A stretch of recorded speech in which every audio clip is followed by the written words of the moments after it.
on, so audience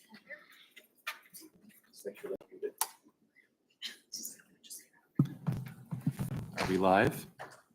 you are live. All right. Stand up. Say the Pledge of Allegiance. Pledge allegiance to the flag of the United States of America and to the republic for which it stands, one nation, under God, indivisible, with liberty and justice for all.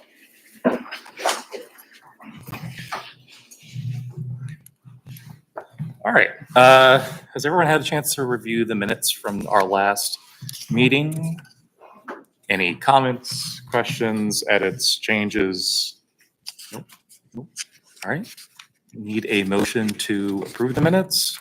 Dina, second. Jenna. All right. That takes us to section 3 of the agenda, which is our update from Angelina. Yes, been a busy summer. I have a lot to talk to you about. I'm going to start off with construction. In front of all the board members tonight, you have a monthly report. And this is a report that I get from our construction management, and it just kind of memorializes things. But we meet with them, if not daily, we formally meet with all the contractors, et cetera. So I'm going to do my best to do a summary verbally, but there's also some pictures on here, and certainly as you were entering the building, you could see some things. The abatement in the 6th and 7th grade bathrooms, the staff bathrooms, and the district office bathrooms has been substantially completed.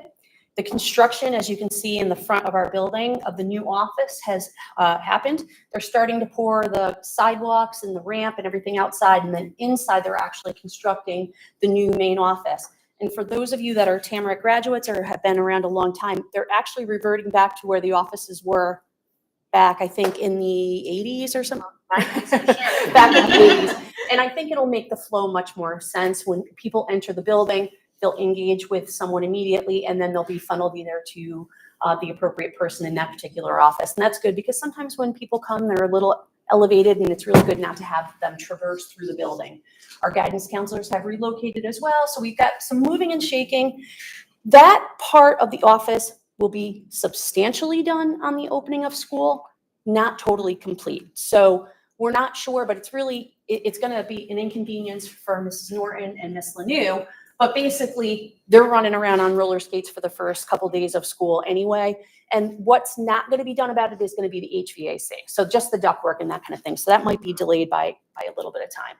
The fire alarm and the PA system in the secondary buildings, there's been a ton of work on that. And it's one of those things that people don't see, but it will be a major upgrade for us. It's probably a little more than halfway done.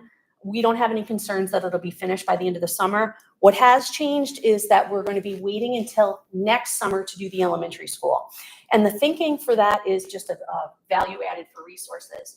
If we were to have them keep working after they finished us, they would only be able to work on the off hours of school, which means they'd be moving ceiling tiles, getting into work, putting them up. The rate to work off hours is much higher, so it would actually cost a lot more to do the same amount of work. So we already have a PA system. We have a fire alarm system over there. They do need to be replaced, but we're going to wait till next summer, and then they can do it all in one shot. And I think it's just going to be more cost effective and less disruptive to the buildings. So that makes the most sense. A lot of plumbing, drain work, vent lines, toilet lines, sink lines are happening. Those are the things that people don't see, but when we were marketing this project out to the community, we were showing many of the lines that they had eroded over time. And those are the things that you don't get to see, but certainly impact the quality of life here. At the elementary school, all of the old ceilings have been replaced. The abatement of the roof drains, which were a good portion of the issues that we were having with the leaking in the elementary schools, have been abated, and the roofing is in progress. I think as you were coming on board, you can see that there's a substantial amount of materials up on there. They're working hours that are very appropriate. I mean, there's been some inconvenience to staff, like some of the smells of some of the roofing products, et cetera. But really, I think they've been doing a great job, and knock on wood, that's been going quite well. We did have one small change order, which I explained to the board, and you will find it on this agenda, but I do want to share with everyone. There was an unfound condition. That's not unusual when you have a project. When they did an inspection and or looked at the plans, they thought that there was a slope, and it turns out there wasn't a slope, and there needed to be a slope. So to redesign it, they had to buy a special material, and that was a change order, which you'll see and the board will approve tonight. We're well within our contingencies. That's what contingencies are for. So it's kind of, It's not always great, but the fact that we could accommodate it without having any issues is a good thing. You can't see every condition. And that actually is something we ran into with the field work. There was a lot of conduits and lines underneath the field that needed to be moved prior to continuing on. So again, they weren't on any kind of drawings. People just did that work at some point in the life. And when they were digging it up, they said, oh, there's no electrical line. So we needed to go get the electricians to go and move.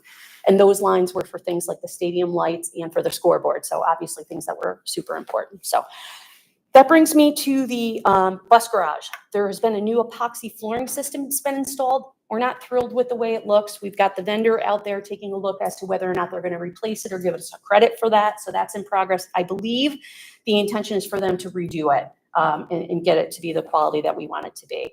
The wiring and the concrete pad for the new fuel tanks has also been installed. So again, the bus garage is one of those things where essential work is happening, but nobody really sees it because it's up off campus. Now, athletics, I do want to be really, really clear about this so everybody understands where we're at with athletics. The plan has always been that the fields would not be ready until the end of October. We are still on target for that. But how that plays into actual athletics this year, the substantial amount of athletics will be completed. So there's a good chance that no games will occur on the stadium field this year. I know that's a huge disappointment to some people, but that's always been the plan. We did have a choice to stop the work, meaning the track wouldn't get completed, so that kids could get a game on there and then move the track work to the spring. But really all that would do would be cause additional money and disrupt another season. So my recommendation to the board, and I think they agreed with me, is that while people are on site, we continue the work. And when the work is done, if there's anything that can occur, like a special senior game or something like that, we'll do that. Now, what are we going to do for the kids in terms of homecoming and things like that? So what I'm going to do is I'm going to work with the administration of the secondary school, and we're going to talk to the kids. Homecoming is going to look different this year. What would you like it to look like? I think when the kids own it, I think that'll be more impactful as opposed to it being done to them. We're very fortunate that we have a partner with Hoosick Falls, and they've offered us pretty much anything under the sun. We can use their field, we can celebrate, we can do all sorts of things. I do know soccer has reached out to me. They are interested in seeing if we might be able to rent a field for a night game so that those kids can have a nighttime experience. And as long as it's not cost prohibitive, I'm supportive of that. I want them to have really good memories. So I totally understand that. So that'll just kind of be a work in progress. It's just something a little new, but that hasn't changed really since the construction. So we're still on target, but it'll be at the end of October. I do want to caution the board because I would imagine that I know I'm going to get a lot of grief, and I think you're going to get a lot of grief. There's a process called off-gassing. And what that means is once the field is laid down, there's a certain amount of time where it has to just give off gases. And the same thing with the painting for the track. It looks like it's done. People are going to want to get on there. We cannot get on there. So I think there's going to be some pressure that'll come to you. And I'll try to do my best to communicate that out effectively with people. But I know if you see something that looks done, you want to get in there and really get to it. But I just wanted you to be aware that there's a very clear process with warrantying and off-gassing. It'll be when they let us know we can use it, I will make sure everybody knows about it. But should you get that complaint, that's where that is at. On your capital project flyer that you have in front of you, it goes into some details. You can see some pictures. You can see some roof drains. Those were the roof drains that were incredibly problematic for us. You can see the work that's being done at the field. I just got word yesterday. I don't think I even told Stephanie this. We have a beaver. The beaver is back. The beaver is back, which means we actually have to get a DEC permit to help him find a new place to build home. No. I told them they couldn't do that. I told them. It really likes Tamarack. He would like us to be the Tamarack Beavers. But that is something right now that is weirdly causing like our retention pond that we just built not to work. So it's nature. We're working through it. But I know you just got this document in front of you today. I want to give you a second. Does anybody have any questions or anything that I can get back to you about? What was the issue with the epoxy floor? I think they laid it too fast when it was too hot. So the finish didn't look fine. They can't say for sure, but I think it was just too hot. Remember that stretch like 2 weeks ago that was like nuclear hot? So it just doesn't look good. Correct. Okay, because it looks so pretty in these pictures, but that's from a distance. Yeah, I think it's got like some bubbling and some cracking on the top, just when something dried, cured too fast. That's what it appears to look like. Any other questions about the project? Otherwise, I just have to give a big kudos to our construction management, which is Schoolhouse. They have done a really, really good job of making sure that there's not unnecessary change orders, that there's, the contractors are on task. I think Stephanie could attest to it. They are hard on the contractors, making sure they hold up their end of the bargain. I'm very happy. Their job is to protect us, especially on things that we don't know or we don't understand, and to make sure that that is going well. So I'm pleased. Do I think they're going to be working up right until the kids come to school? Yes, I do. And I think you're going to see some unfinished things. And what I mean by that is the entrance at the front. It'll be safe for kids to come in. The doors will be there. The concrete will all be poured, but the finishes won't be completed. They'll be working through the fall with that, and that's okay. And once that's all done, we'll have a grand reopening and maybe some kind of a celebration. But I'm pleased, given the labor shortages, that they were able to get enough people on site to be at least on track at this point.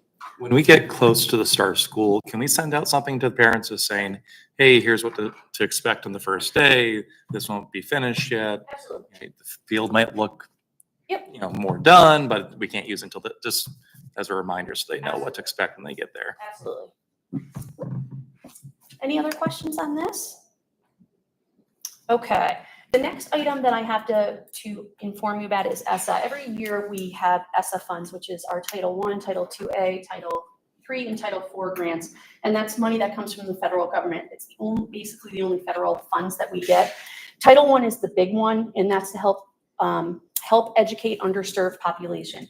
The way we've always used those funds, and the way I propose to use those funds for this upcoming year, is to fund reading teachers that do Tier 3 interventions, which are the small groups for kids that have profound disabilities in the area of reading. That is going to be how I propose to use it. So one of the responsibilities of writing for an ESSA grant is that you widely talk about it and you let people know the thinking. So I thought, what better of an opportunity than the board meeting to let people know how we're doing that. For Title II, which is not as much, unfortunately, we use that for professional development for our teachers. Title IV is for dropout prevention, and we fund a very, very small part of our school resource officer with that. I want to say it's around $10,000. It's very, very modest for that amount. And then Title III, I'm not sure if we got an allocation this year, but it's usually like $100. It's a very, very small amount of money. So Title I is the big one. So I'm fortunate that that money did come through, because there was some concern about it coming through. In the future years, we'll see, but just wanted to share that information with you. Hiring. We are still stuck without 1.5 special ed teachers. I even was sharing with President Goodenough that I reached out to one of our students that's in their senior year being a special ed teacher at a college, and I said, is there any way that your school can let you come student teach with us? So they'll be available in January, but that doesn't help us right now. So I'm working now with Larissa and with Kelly about the best way to find people. And Larissa was actually looking for special ed teachers at her previous district. So it's literally an epidemic. Everybody is looking for a handful of people. I'm not going to put someone in that room that just has the certification. We're going to find the best teacher. And if they don't have the special ed certification, but are willing to work through it, maybe have a reading certification, that might be a good place to stop as a start gap until we can find the appropriate certification. So does anybody have any questions on that? Wish me some luck. That is, we even advertised that we'd be willing to take an experienced person, which I know a lot of experienced people shy away from that, but it's critically important that we have good people in there to service our students. Today, Mrs. Lanu and I had an opportunity to meet with the folks across the street at Rensselaer County ARC, and they're looking to repartner with us, which I think will be really great. It was a terrific meeting. I think it aligns with the portrait of the graduate, which Ms. Lanu is going to talk about in a little bit, but it's a really great opportunity. It's hidden right there. If our students want to go into human services or just looking for volunteer hours, I think it's really wonderful. Our unified sports and our YAC program are so incredibly robust. It's a natural partnership to work with them. So one of our parents is one of the executive directors over there and invited us out to a meeting. I had been there before, but Paula had not. So it was just a great opportunity. And we have some good things in line. Summer learning. For me in particular, I've spent some time really working on AI and how that's going to impact not only the way we teach and the way kids learn, but also the jobs that they're going to be at. And I intend on having someone come and speak to the staff on the opening days of school, and then I have a small presentation. And you'll notice that there's at least a first reading of an AI policy on here. AI is not going anywhere. It's not. And I think we would be really irresponsible as an organization if we didn't at least address what it looks like, what it feels like, and how to educate our students appropriately about it. One of my intentions with the staff at the beginning is to talk about it's already invaded all of your life, whether you realize it or not. If you get in your car, your phone automatically says it's 15 minutes to work or it's this. So it's everywhere, and just to show people how embedded. But it's going to replace certain jobs like computer programmers. They're just not going to have jobs anymore. So I just want to make sure that our classes and the work that we do with our kids is aligning for what's going to be for them after work. And I don't even pretend to know. I just know that you got to start eating the apple somewhere. And I think that's a really good start. Gianna Shea, who is one of our seniors over here, I have a proposition to make. I have you all meet Alina Wilson, but Gianna has also demonstrated an interest in being a part of a board liaison.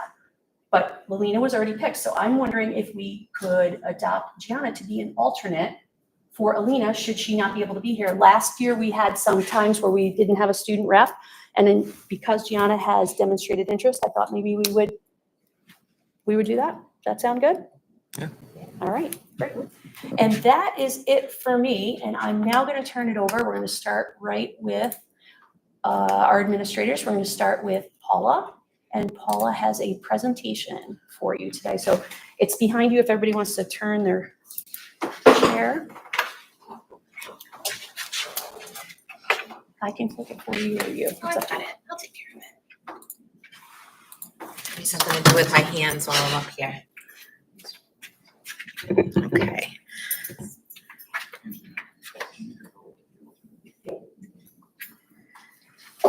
So I'm taking this opportunity tonight just to give you an update on how our region scores turned out for us this year, what some of our course offerings look like, and our graduation stats as far as what our diplomas may have looked like, what our students are planning on doing in the future, and then some moves that we're going to be making moving forward in order to bring our students to the levels that we'd like them to be. Dr. Maloney mentioned Portrait of a Graduate, and that's something that I'm going to touch on at the end of the presentation because that's the direction that New York State wants us to be moving towards when it comes to preparing our students for graduation and for life beyond the walls of our school, okay? In the next slides, I'm going to show you the region's results for the different exams that were given this year. And one thing that I would like to point out that the percentage might be a little bit different because we do have some students who had a safety net through an IEP. And so that percentage might be a little bit higher than what it shows because there were some students who passed at a different level than what was measured originally, okay? So what we're seeing here, before I go any further, I would like to remind everyone and just state my feelings on this. These exams, while they are important and we do put emphasis on them for our students, they are required for certain graduation diploma certifications. This is one tiny piece of what a student accomplishes and what they are as a whole child. And so while they are important and while we do focus on them because they give us something tangible to look at, I really want to emphasize, and then I'll come back to this when I talk about Portrait of a Graduate, I want to emphasize that this is just a small piece of the pie as far as who our students are and who they're going to become. So we'll look at them, we'll digest it, and we'll move forward with plans on how to support our teachers and students. So geometry is our first one. You'll notice for each of these slides, I have them broken down in performance levels. So they're in bands of performance levels. We have 0 to 54, 55 to 64, 65 to 74, 75 to 84, and 85 to 100. So what you'll see when I have the passing rate, that's levels 3, 4, and 5 together. When I mentioned that that may be different, given some students who had a safety net of 55 passing, that would bring some of the students, when applicable, out of the level 2, like out of that performance level, and then into a passing rate. You're gonna Okay. see that the most with freshman level exams like algebra and living environment, because Mhm. those are the gatekeepers for graduation, so that's where you see that the most. The safety nets, yep. So we had a 94.3% passing rate for geometry, which is excellent. This is a Common Core geometry exam that was given. It was only given to 4 students. These students did score level 1 and 2. That is something that they can revisit as far as getting AIS supports for geometry and being able to move forward, retake that exam. And again, I'll speak to that as we get further on into the presentation and how we address that and how we help support students moving forward who need that. Algebra 1, this is one of the exams that Dr. Maloney just mentioned. This is a difficult one. A lot of our freshmen take this exam. One of the things that with these freshman exams, this is the first time that they're sitting for Regents exams. And in junior high and in elementary school, when they have state testing, they have the option, their parents have the option of opting them out of exams. And that happens quite frequently, depending upon the parent's stance on, why they're choosing to opt their children out. That's a personal decision. However, that means that for a lot of our students, this is the first time they're sitting for an exam like this. This is the first time they're sitting for a timed exam and something of this stakes level. And so we see this sort of result like we're seeing for Algebra 1, because this is the first time they're really getting into this test taking habit. And so one of the things that I'd like to look at moving forward is ways, and I'll say this again, ways that we can support our students earlier on to take those exams in junior high to get used to having that standardized test experience. Algebra 2, we have a 94.1 passing rate. You'll see 17, 21, 10, excellent performance levels for 3, 4, and 5. And we just had a few that fell below that. And I'll speak on ways to address that as we move forward. ELA, again, very good passing rate. One thing that, I almost said Hoosick Valley, folks. That's a little muscle memory right there. No. One thing that we do at Tamarack here that is different than some other schools is we offer the ELA Regents exam as a mid-year January exam. So our students have the opportunity to take that in January, and some of them pass it and are all set moving forward. And that's one exam they don't need to worry about in June. It also gives them an opportunity if they do need to raise their grade for that exam from January, it gives them the opportunity to do that again in June. And that's an excellent opportunity and an excellent way for students to get that one Regents under their belt and take the pressure off a little bit in the springtime. Life Science Bio, we only had one student take this and they passed it. Great news, moving on. This is the new exam, this is part of the new standards, so there's the common, you'll notice that we had one geometry exam and only a handful of kids took, this is another example. We didn't teach this course, so to speak, but some kids did just try. They just tried it. They did great. Living environment, this is another difficult exam. This is generally our freshmen, so we'll see that same idea with the Algebra 1 Regents exam. 109 of our students took this, and there's definitely some room to grow for that. There is, I'll speak on August Regents in a little bit, but there is an opportunity for them to come back, retake that, and then also an opportunity for supports for us to put in place moving forward. Chem, 72.5 passing, excellent. Earth Science, 72.8. This is for you, Ben, our new Earth Science teacher. Physics, 100% passing rate for students. They nailed it. And we have 100% passing rate for that I one. do want to mention that number looks low, and as a former physics teacher, that number irritates me a little bit, but a lot of our kids take college physics. So because they take college physics for 8 credits, they just don't bother Right. with the Regents exam, which is why you see the participation in that exam lower. There's more kids taking. There's more, yes, there's more kids who took physics, yes. Global, 81.9, and that's a tough one. That's 2 years of material that we're seeing these kids coming in and taking. So it's a great example of their retention of content for this exam when they sit for it in June. U.S. History and Government, 78.3%. And then those are the Regents courses, the Regents exams that we offered in June. We have our AP courses. We had AP course offerings, AP English Language and Comp. That's generally our juniors would be taking that. AP English Literature and Comp for some seniors who choose to take that, and AP US History.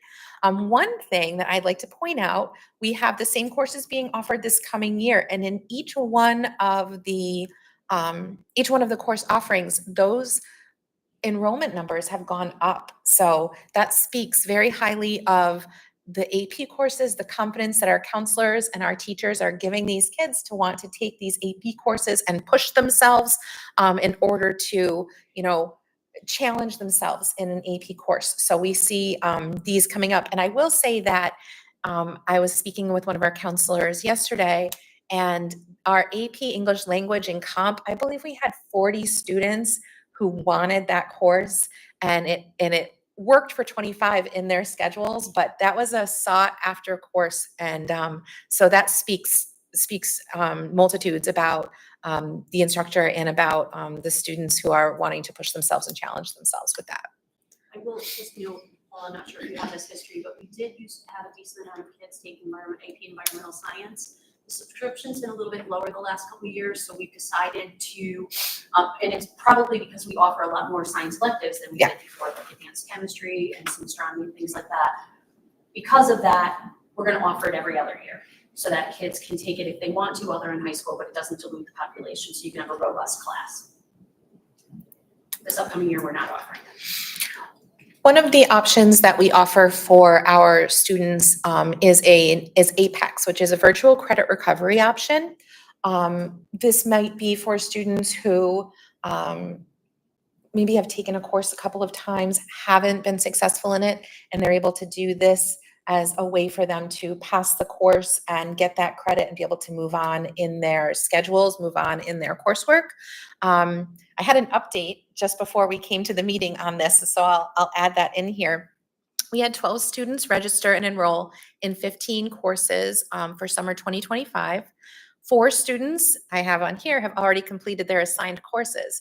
Breaking news, 3 additional students just today also completed their coursework for APEX. 1 student has completed 1 of 2 courses. Again, now it's only 3 students who are working towards completion. 1 student did withdraw, and that can be for any number of reasons, whether their schedule wasn't working out or they didn't, the format wasn't working for them. One thing I can speak to with APEX in my experience is there are certain students who it is an excellent option for. They work incredibly well at an independently paced program. They take advantage of the fact that they're able to complete the course at their own pace. Some of them are able to get through it much faster than they anticipated. And it is a wonderful option for our students who need to recover credits in order to graduate in a timely manner. Our August regions, we're going to be offering next week. And we have, that's Tuesday and Wednesday. Currently, this is the lineup for how many we have registered. And you'll notice that Algebra 1 and Living Environment, we do have the highest numbers of students taking those. And that's students taking advantage of the fact that we offered these exams in August. They were able to spend some time during the summer revising and reviewing and take that exam again, hoping to move students from those level 1 and 2 performance levels up to 3 and above, so that we can have a higher passing rate and they can have more success with the exams. Our class of 2025 graduating class, This is just kind of a breakdown of the different diplomas that our students graduated with and the different postgraduate pursuits. I'm always interested in how varied their paths are and where they're choosing to go. We have four-year college. I know it was four-year college in New York State, four-year college out of New York State, two-year college, enlist in the military. Several of our students were choosing to enlist in the military and serve our country.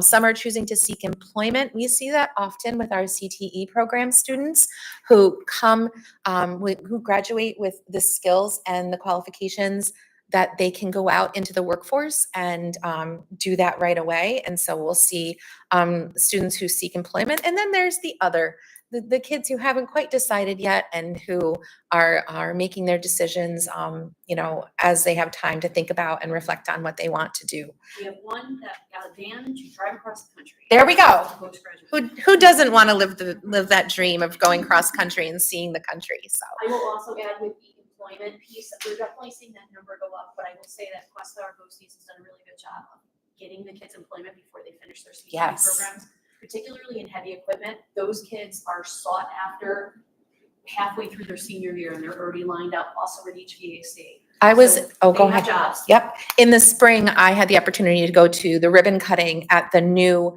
heavy equipment and welding center for CTE. And there were business owners actively headhunting while we were there. And, when they saw like, okay, who's your student? What are they? Introduce me to them. Like they are actively seeking out these qualified young students who have gained these critical skills and bringing them right into the workforce and giving them solid employment. So it was very interesting to see, like, you could see them kind of looking around and making notes and approaching people. And it was also awesome to see our students, all of the different students from the different schools there, mingling and networking and, having these conversations with potential employers in an extremely professional way. So a really awesome experience. Moving forward, some of the things that we're going to be doing, Ms. Norton and I and Ms. Fremont, we're going to be looking at our test results and identifying students who qualify for AIS support services in the different subject areas in order to give them extra support, which will help them to take potentially the Regents exams that they need to in January when they're offered. We offer, like I said, our ELA Regents exam in January. So from those results, we can also look at them. So for the second semester, for the spring semester, we can pull students into AIS courses for ELA support in order to prepare them for the second time when they take that exam too. Did you have something? Nope. I thought I saw your hand there. Something that Ms. Norton and I were speaking about is our students experience test anxiety, and it could be a student who struggles taking tests, or it could be one of our high flyers who puts a ton of pressure on themselves and is taking AP courses, and they get test anxiety. They get that stress leading up to it. And one of the things we would really like to do is to seek out SEL supports, whether it's guest speakers or a program for them to help prepare them not only for the academic nature of the tests, for the exams, but also help prepare them for their test taking and how they can prepare themselves mentally for that process and that stress in order to help them be successful when it comes to those exams. I spoke earlier about the opt-outs that we have at the junior high level and the elementary for testing. I'd like to partner with the PTSA to help empower parents in ways to help build student confidence when it comes to test taking. Hopefully getting those students more comfortable, and instead of opting out of exams, feeling powerful and feeling encouraged to sit for those exams and give themselves that experience, and to help strengthen our exam results when they get to the Regents level. In the fall, pretty much as soon as we get back, I'm going to be meeting with program leaders during one of our in-service days, and that's going to give me the opportunity to meet with them and ask them what they feel that they need from us in order to help support them and their programs. What types of PD specifically, professional development specifically, they feel would help them and their classroom instruction. It's professional development is wonderful, but if you try to just throw it at teachers, it's not going to be effective if it's not tailored towards what they need. And they know their students best, they know their classrooms best. And so I want to talk with them and find out what they feel would be most effective for them, and then be able to look to bring in professional development in-house for them, whether it's a turnkey presenter, someone who is already in here who might be able to help, or look to outside professional development that we can give to our teachers in order to help them bring their students to success. And then finally, portrait of a graduate. I mentioned at the beginning that what we're looking at, these test scores, these exam scores, are a tiny slice of what our students are as a whole child. I had the opportunity today to meet with Dr. Maloney and with Alina, and one of the things that I took away from meeting her, besides the fact that she is a lovely young woman, is that she is a wonderful example of this portrait of a graduate. We have that academic piece, but we also have all of these other pieces of the pie: cultural competence, social emotional competence, being effective communicators, being global citizens, critical thinkers. And our job, and innovation problem solvers, our job is to make sure that we support our students when it comes to their academic success, but we want to have Tamarack students graduating from here as whole students, whole human beings who aren't just focused on one thing, but have a broad sense of who they are and who they're moving towards being when they graduate. And in order to do that, we need to look at this and find ways that we can support them in all of these aspects, academics included, but we want to also look at the big picture, big portrait, if you will, and make sure we support them. And that's going to be something that we're spending time on this year, and supporting our teachers moving towards that, and making sure that our teachers are aware of this and that their students know what they're working towards as well, because it's all about them. Does anyone have any questions? No? I like that. That's good. All right. Thank you very much. Thank you. All right, we'll move on to section 4 of the agenda. We'll start with any committee and liaison updates. Looking around for any updates. Nope. All right. We do have later on under our special actions a Board of Education meeting date change. We are moving our April 2nd meeting to April 1st for a couple reasons. But just sharing that. Next, I think we'll go with Zach to a update on a training he attended through NYSBA, and want to kind of read it out with the group. Great. Is this on? Not yet. There you go. Thank you. I'm still new to this. All right. Thanks, Ryan. I got to attend a leadership and education event, so I gave a little bit of a summary to the board via email, and just wanted to go over a couple little things that I saw there. I haven't been to conferences in a while, so this was really nice. And it was at the Desmond with Jack Roddy there, and the food was excellent, by the way. So a couple of things that I saw there that I wanted to share. Initially, just sitting down talking, it's wonderful how many school board members are willing to share about what they're experiencing. And I had no idea the impact of charter schools. And I'm hopeful that this isn't something we deal with here at our district, but it may come at some point. Apparently, your tax levy will go towards a charter school if it's within your district, and they will not be responsible for the same mandates that a public school will be. So some of the things I was a little surprised by is they can deny special ed students and not provide any education to them, and then the burden falls onto the school district. That's a big surprise to me. So it's one of the great roles that we play as a public school, but a little bit eye-opening. And some of the districts are seeing 25 to 30% of their budget for the school is going to the local charter school. I'm not going to say they're not doing a good job with education. We don't know because they don't have standards at the charter schools that align with the state standards that our public schools follow. So certainly a challenge for a lot of districts and a really, really big issue that they're dealing with.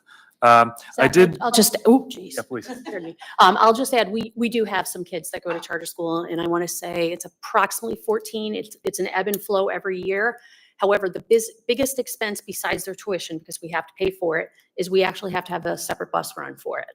So if you know our shortage of drivers, that's another one of our challenges. That's great. I wasn't aware of that. That remains my biggest frustration. So as Angelina knows, they're expensive bus runs, and it's hard when you don't have that many buses or drivers.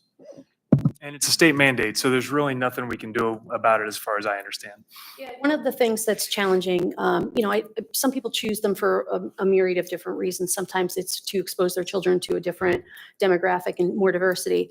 One of the things that's hard for me is when they start as a kindergartner, meaning they never attended our school, so they can't say that they were even leaving for dissatisfaction. So that's a little bit hard. So we often reach out to them and say, hey, is there anything they're offering that we don't offer? And the big thing is wraparound services. Their before care and their after care are longer in the day than we are, and that's convenient for some parents. So that is something that the charter school can do that we can't do, or our demographic can't. Some public schools do. They're just they're a little poorer than us, that they can offer free before and after school care. We are unable to do that. And that's exactly what was shared by one district that and I think I was just sitting at a table chatting with them. They had before and after care, and that was able to bring in parents that were concerned, and they went to the charter schools because as working parents, they had no other options. So they leaned on that. And then because they were already at the charter school, they just stayed with that school throughout the child's education. So I could see that sort of jumping off point, and that seemed to be pretty common.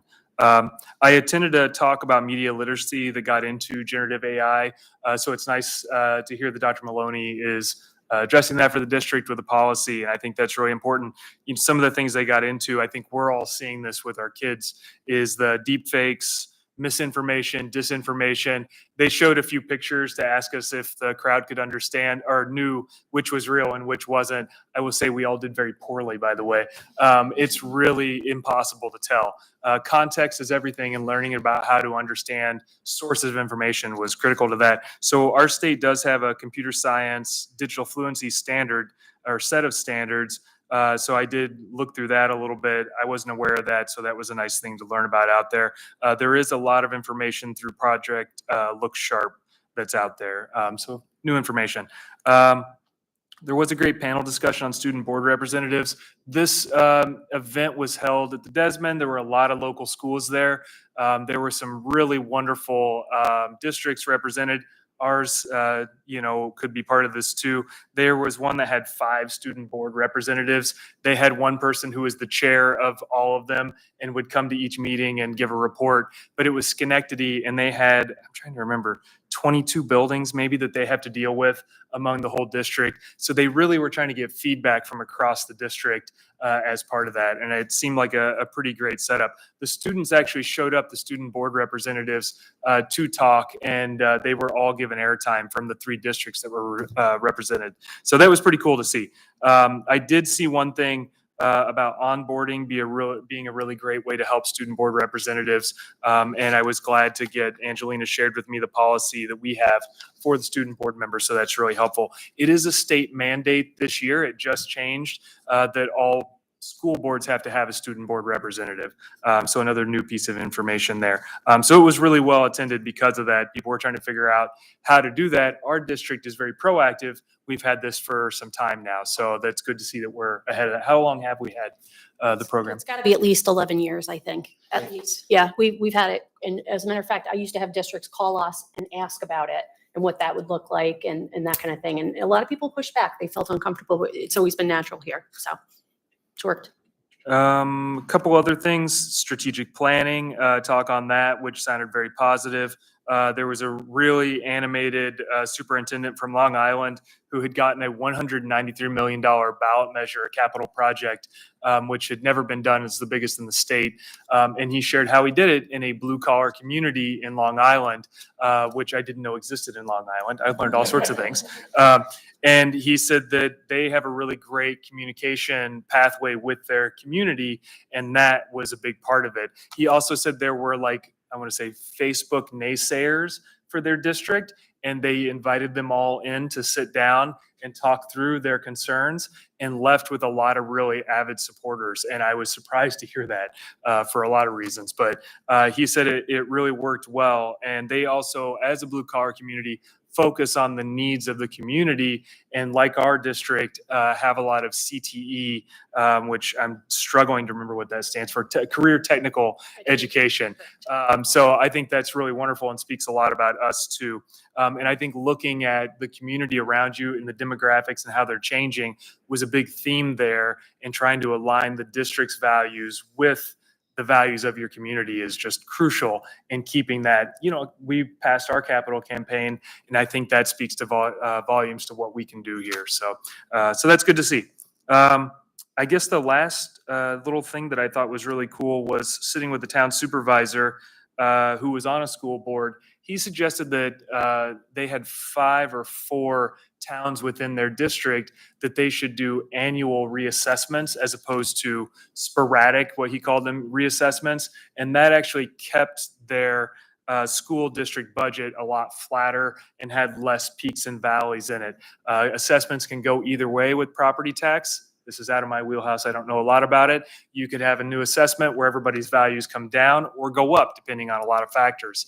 That could really change. They were finding 30% year-to-year change in the budget based on reassessments around them, but they never knew when they were going to happen. There was no schedule for it. It's just whenever the new politician would say, let's do it, then it would get pushed through.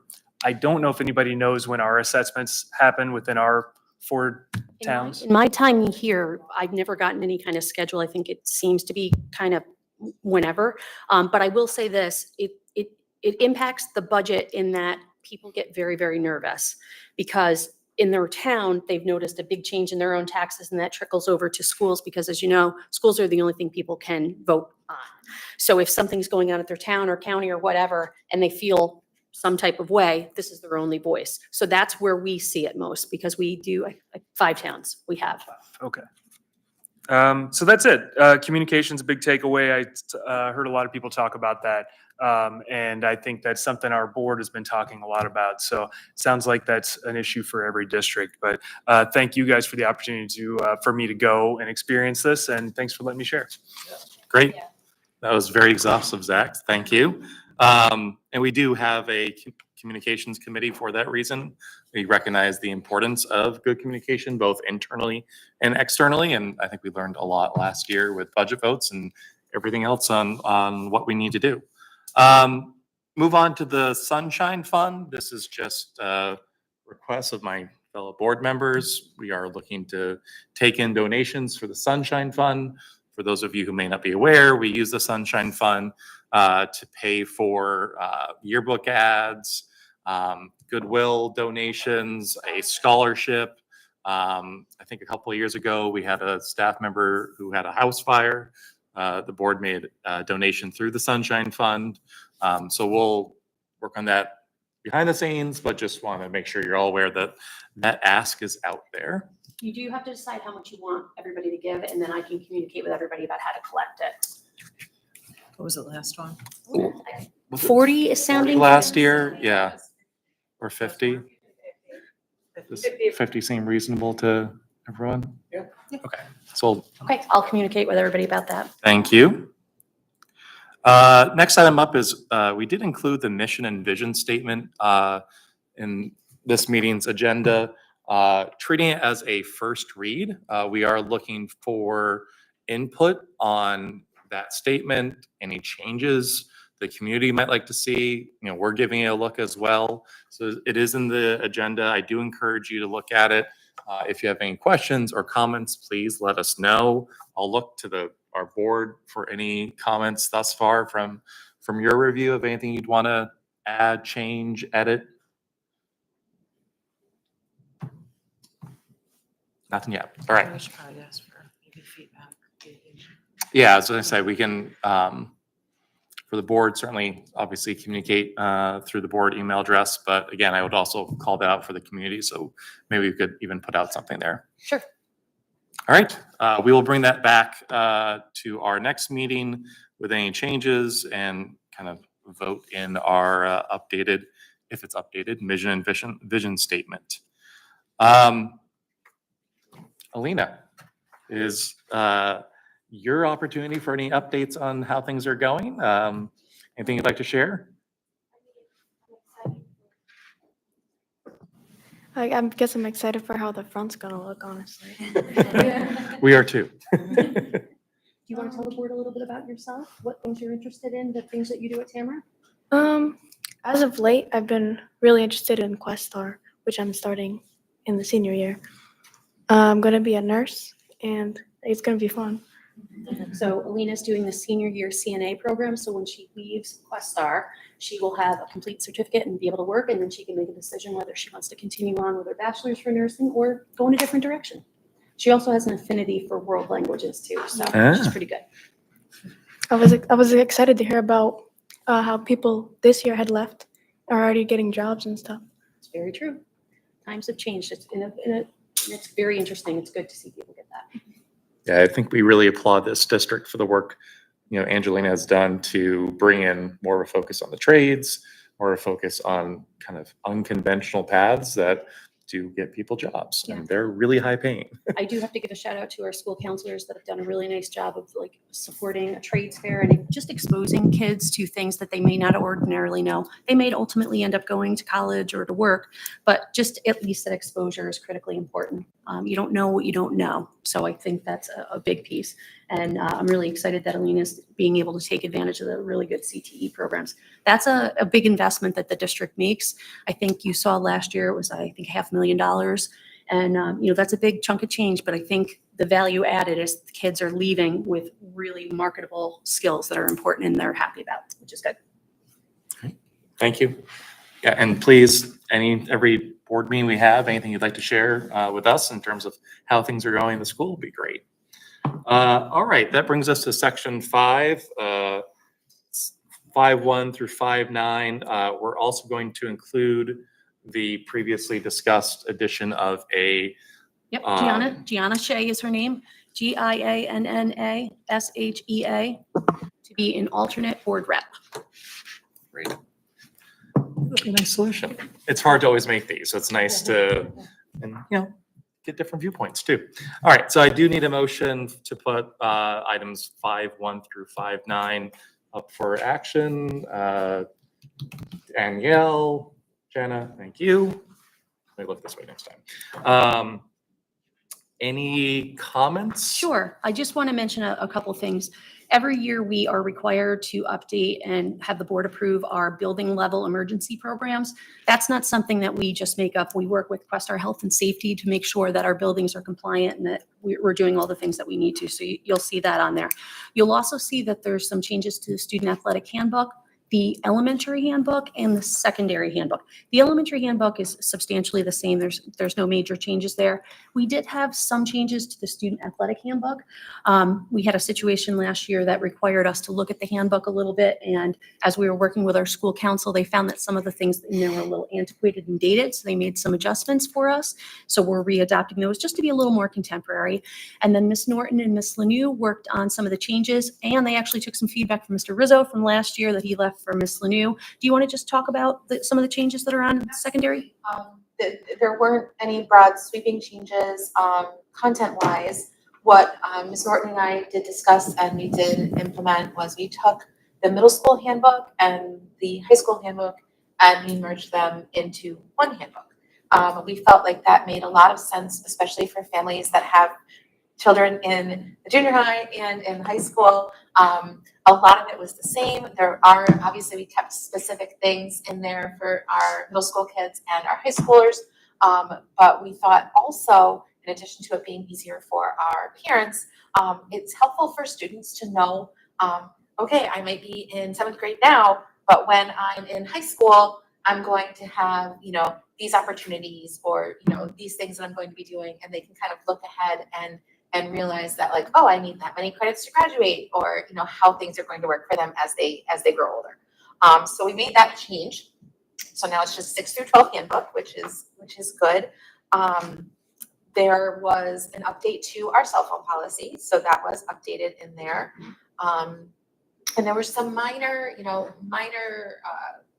corrections as far as grammar and, you know, the little nuancy things. But other than that, those were our big changes, because I do believe that Mr. Rizzo, you know, they've worked on the athletic or the eligibility piece of it a lot last year. There were pieces that had just been worked on recently, and so they didn't need to be touched as they had been recently updated. So, And then lastly, I just want to mention 5.1. The board has been aware of this, but we are in probably year 8, I think, of a hockey merger.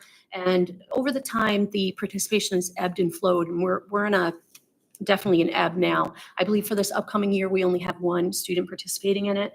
And the way this merger works is we split it with the other schools equally. So what it ends up looking like is that we are really inequitably paying for this program.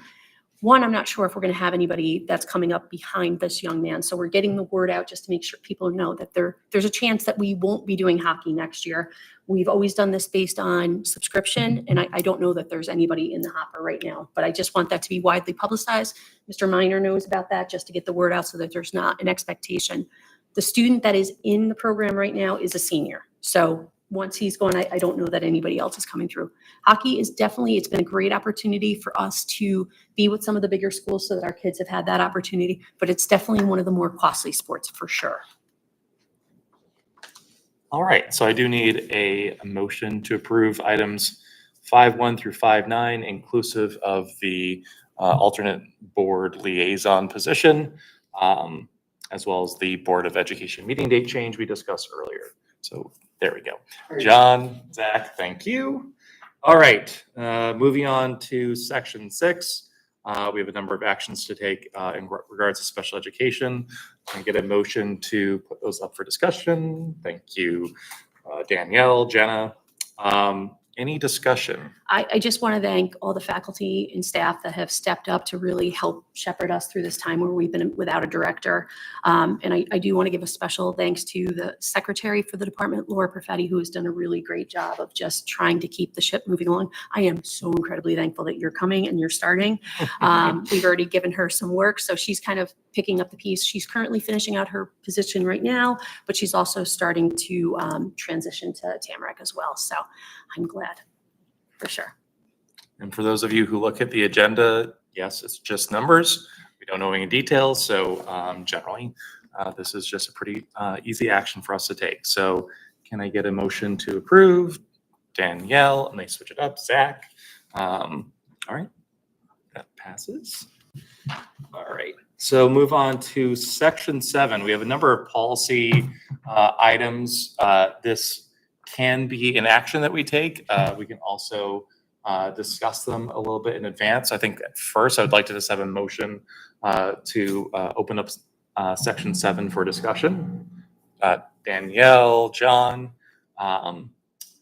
if you look at the policies, I think at least, 6 or 7 of them are sample policies that we get from NYSBA. So they are, our practice has been, we adopt it as written.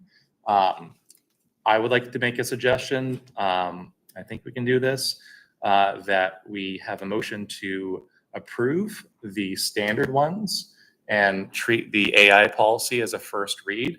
That way everyone has a Okay. chance to review in more detail. I think it's really good that we're putting out something on AI, but I'm just thinking it probably needs a little bit more time to review and make any changes. But this is discussion, so open to any alternative ideas there. Good. All right, so let's start with a motion to approve the student Is it easier to read district on here? no, I got it. Student district records regulation, student records policy, student records regulation 5500R, student privacy under the Protection of Pupil Rights Amendment, information and data privacy, security, breach, and notification, and information and data privacy, security, breach, and notification. So those are the policies that I would like to recommend that we approve. I have a motion, Jenna, John. All right, so moved. And we will, again, do a first read of our AI policy. We'll bring that back to our next meeting to take action on it. Oh yeah, I do have to. All in favor of adopting those policies? Thank you. Thanks for that reminder. Motion and approval. All right, that brings us to the superintendent's recommendations or actions here. So I do need a motion to put it up for discussion.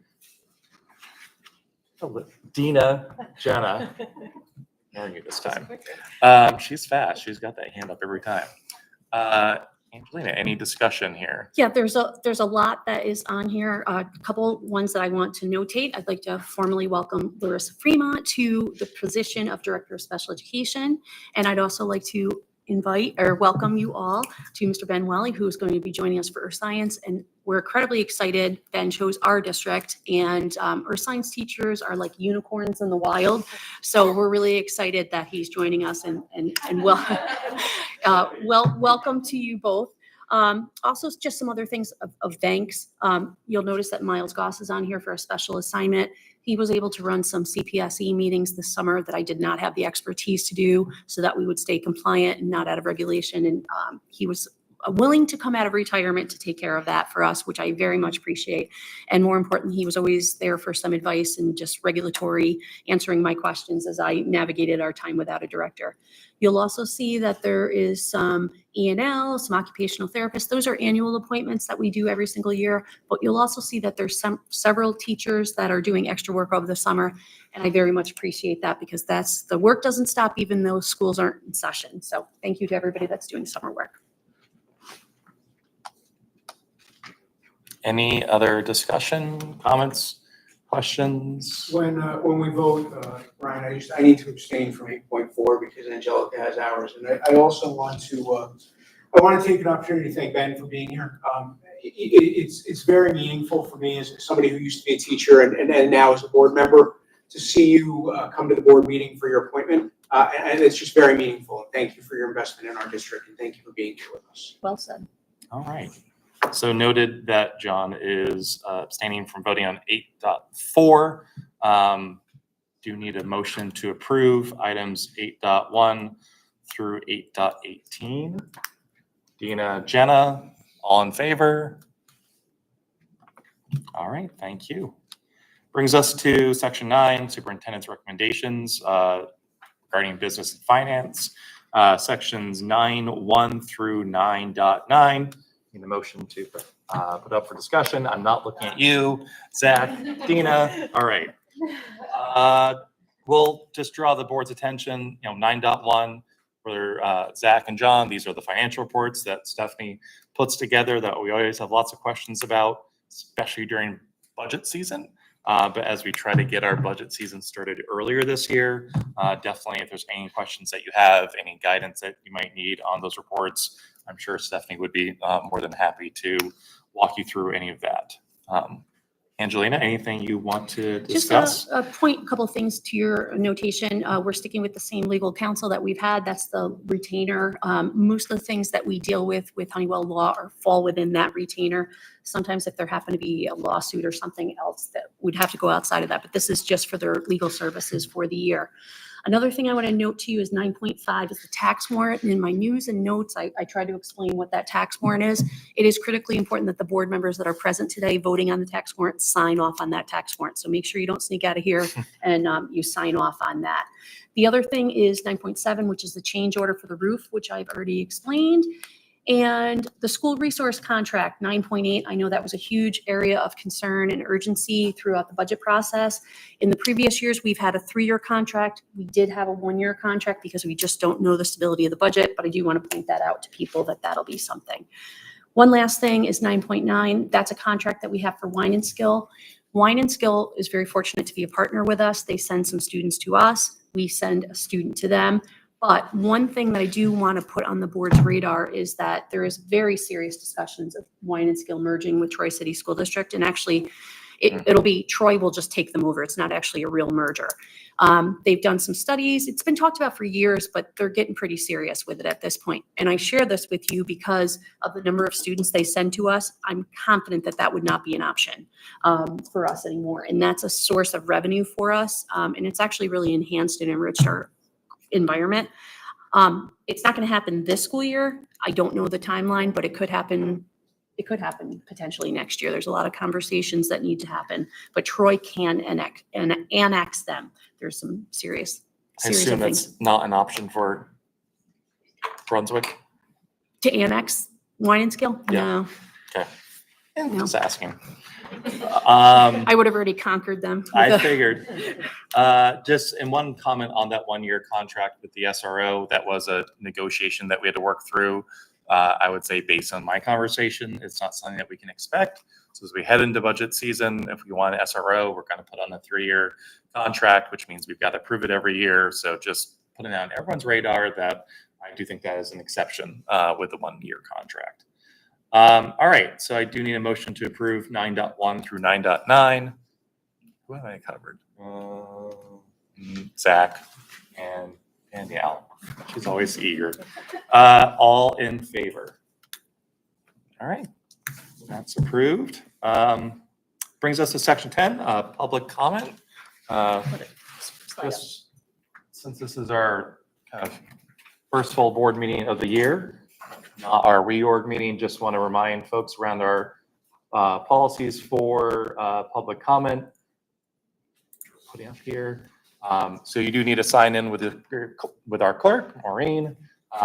You do give your name and address. You need to be in the district to provide public comment. I will kind of halt if there's any kind of derogatory remarks made about staff. I ask everyone, please keep your comments positive.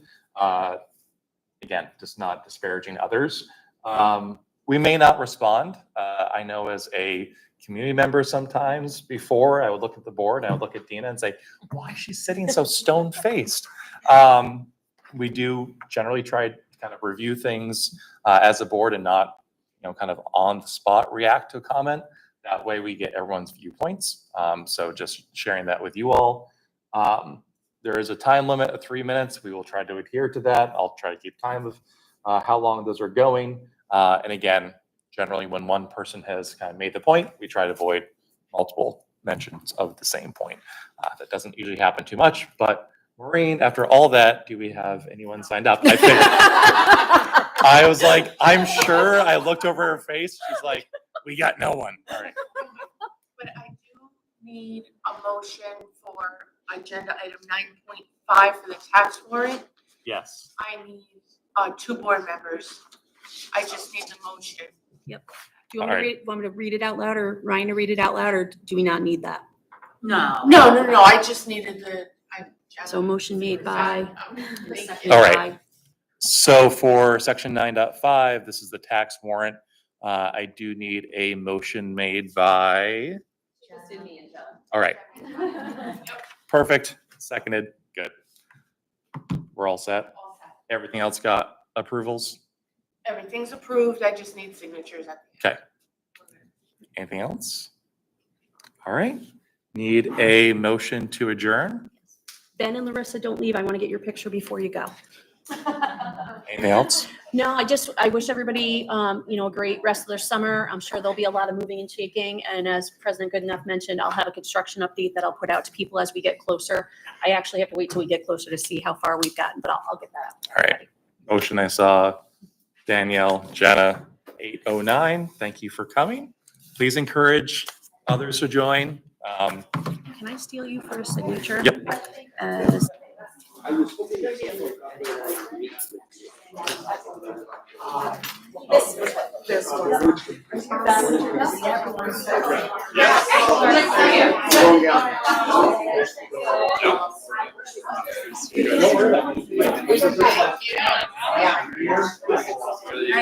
Learn as much as possible and jump in.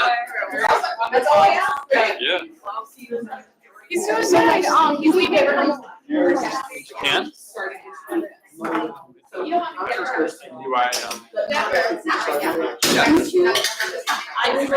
Next Monday? Or? Okay.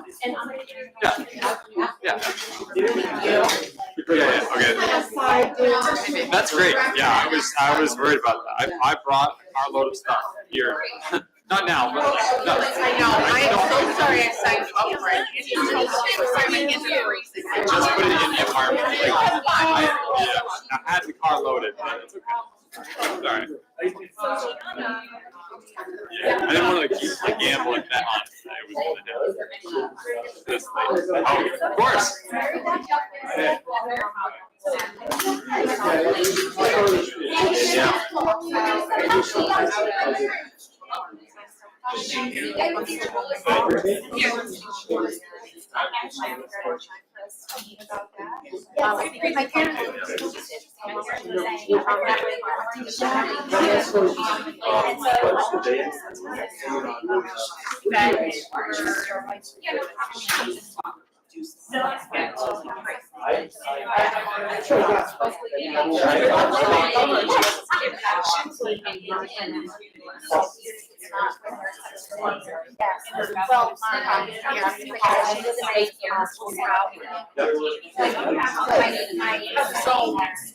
I'm just gonna.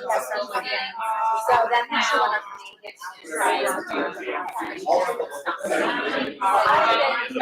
very nervous. Oh, God.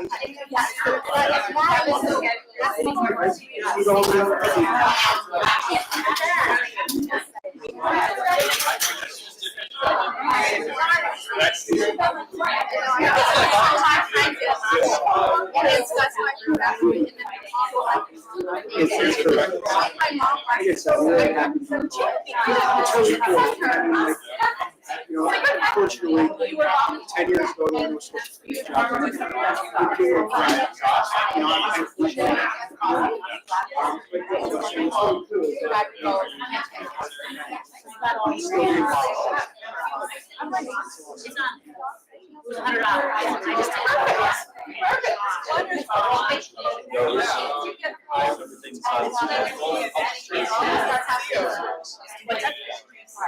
Hi, guys. Are you driving? Yes, I don't want to go to that. Oh, great.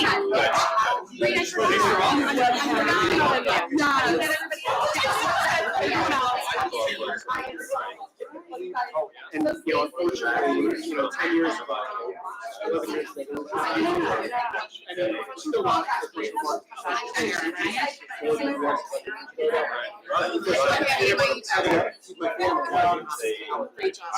so I'm doing this, anyway, the point is that, you know, I spent 4 years in various positions, you know, building stuff. So I've got a lot of friends that have been around. You know, it's always very meaningful when you ride for your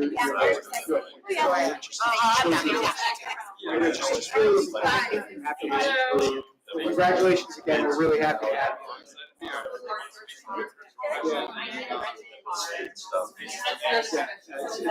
It's great. So really looking forward to having you.